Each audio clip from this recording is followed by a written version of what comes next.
नमस्कार, मेरे चैनल पर आपका स्वागत है। मेरा नाम ज्योति गुप्ता और मैं एक गर्भ संस्कार ट्रेनर, काउंसलर और लाइफ कोच हूँ।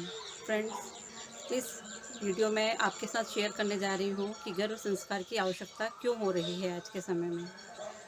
जैसे कि हमने देखा है कि अभी तक लेडीज़ बाय चांस कंसीव होता है और फिर 9 महीने बेबी घर में बढ़ता है, लेकिन वो संस्कार नहीं ले पाता है।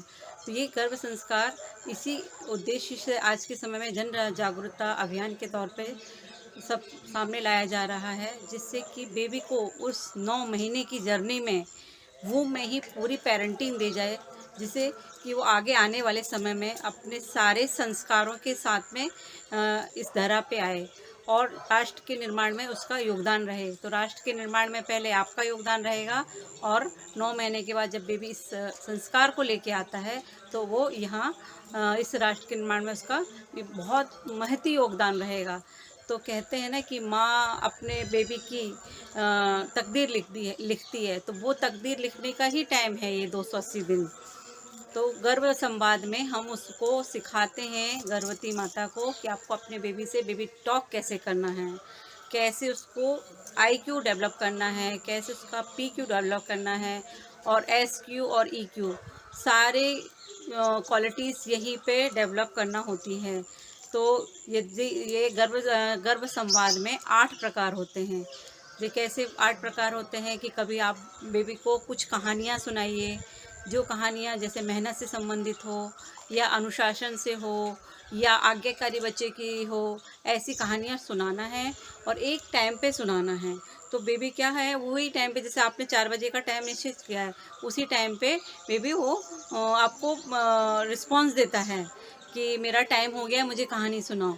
तो वो उसकी भी आदत पड़ती है अनुशासन की और फिर आप उस समय पे उसको सुनाते हो और जो मॉरल है उसका, उसको कंटिन्यूअसली 8 दिन तक उसको बताना है कि इस कहानी का ये महत्व है, ये इसलिए अच्छी है ये कहानी, मेहनत करना क्यों ज़रूरी है, ऐसे। तो जो वो लर्निंग सीखेगा कि मेहनत करना क्यों ज़रूरी है, वो उसके सबकॉन्शियस माइंड में हमेशा के लिए ज़ब्त हो जाएगी और जब वो ज़रूरत पड़ेगी या कोई ऐसे सर्कमटेंसेस मिलेंगे तो वो उस मेहनत को करने में अपने पूरे एफर्ट्स लगाएगा। सेकंड है कि संवाद कैसे करना कि आप अपने जो परिवार हैं, परिवार के लोगों से परिचय कराएं अपने बेबी को। कभी दादी के बारे में बताइए, कभी दादाजी के बारे में बताइए, कभी उसकी बुआ के बारे में बताइए, कभी मामी के बारे में बताइए। मतलब जितने भी घर परिवार के लोग हैं सबसे उसकी बॉन्डिंग स्ट्रांग हो जाएगी, उसकी जो क्वालिटीज़ हैं आप उसको बता दीजिए। फिर आता है कि जो महापुरुष हैं, महापुरुषों के बारे में अच्छी जानकारी दीजिए, अच्छी उनकी महापुरुषों की जीवनियाँ याद करिए, उन जीवनियों के बारे में उसको बताइए। फिर होगा कि जो आप सोशल वर्क है, जैसे बताइए आपके दादाजी ने कभी कुआँ खुदवाया, वो सोशल वर्क में आता है। वो क्यों खुदवाया, उसका क्या इम्पैक्ट पड़ता है सोसाइटी पे। अपने लिए हर कोई करता है, लेकिन सोसाइटी के लिए जो करता है वो सोशल वर्क है। तो उस सोशल वर्क के वो चाहे वो नाना जी ने किया, दादा ने किया, पड़ोसियों ने किया है, वो बताइए। या चिपलो आंदोलन के बारे में बताइए कि जब हम एक सोसाइटी में अपना योगदान देते हैं तो लोगों ने पेड़ से अपने गले से पेड़ को लगा लिया कि यदि मुझे काटोगे या फिर पेड़ को काटोगे, या मुझे काटोगे तो पेड़ कटेगा और पेड़ कटेगा तो मैं भी कटूंगा। तो ऐसा समर्पण कैसे हम अपने बच्चे को सिखा पाएँ कि वो सोसाइटी को भी वही मैसेज दे। और उसके बाद में देखिए कि जब कहानी हो गई और पारिवारिक वातावरण हो गया। हाँ, और माँ हर दिन अपने बेबी को 5000 नए शब्द सिखा सकती है। मतलब आपको इतना उसको बताना है कि इस तरीके से सिखाना। एक प्रकार है म्यूज़िक से, म्यूज़िक सुनिए, सुबह का म्यूज़िक अलग, शाम का अलग, दोपहर का अलग।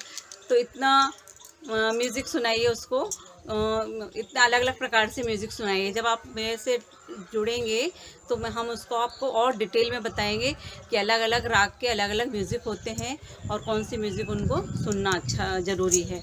म्यूज़िक का इतना अच्छा इफ़ेक्ट है कि यदि गाय दूध दे रही है, वहाँ पे हमने हरे राम हरे कृष्णा का म्यूज़िक लगाया तो उसके दूध के प्रोडक्शन की क्षमता बढ़ गई।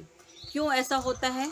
क्योंकि म्यूज़िक से हमारे जो ब्रेन सेल्स है वो एक्टिव हो जाते हैं। मान लीजिए जब आप बच्चे को म्यूज़िक सुना रहे हैं और तो वो जो आपके ब्रेन सेल्स एक्टिव हैं वैसा ही प्रभाव बेबी पे भी पड़ रहा है, उसके भी ब्रेन सेल्स एक्टिव हो जाएंगे और वो सारे जो आप उस संगीत के माध्यम से बता रहे हो तो वो चीज़ें सीखता है, तो न्यूरॉन्स की प्रोडक्टिविटी बढ़ती है। मीन्स कहते हैं ना कि ये 9 महीने की जर्नी में 80% ब्रेन का विकास वो में ही हो रहा है। तो 80% विकास का मतलब वही है कि जो न्यूरॉन्स बनने की क्षमता है हर दिन उसकी बढ़ती है। जैसे